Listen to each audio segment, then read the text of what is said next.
जीवनाच्या अवघ्या 31 वर्षांच्या कारकिर्दीमध्ये 120 लढाया जिंकून शेवटपर्यंत अजिंक्य राहिलेला जगातील एकमेव योद्धा म्हणजे छत्रपती संभाजी महाराज. संभाजी राजांचा जन्म 14 मे 1657 रोजी किल्ले पुरंदर येथे झाला. नशिबाचे दशावतार संभाजी राजांनी अगदी लहानपणापासूनच भोगले. संभाजी राजे 2 वर्षांचे असताना सईबाईंचे अकाली निधन झाले.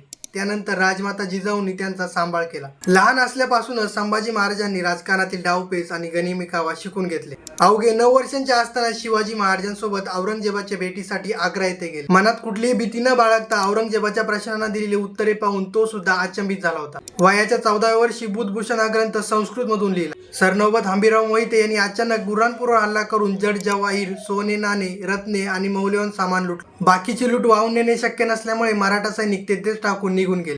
पण संभाजी राजांच्या दराऱ्यामुळे पुढील काही महिने त्या वस्तूला हात लावायची कुणाची हिंमत झाली नाही. दुर्दैवाने संभाजी राजांचे मेव्हणे गणोजी शिर्के आणि मुकर्रब खान यांनी संगमेश्वरवर हल्ला केला. प्रयत्नांची शर्त करूनही मराठे शत्रूचा हल्ला परतवून लावू शकले नाही.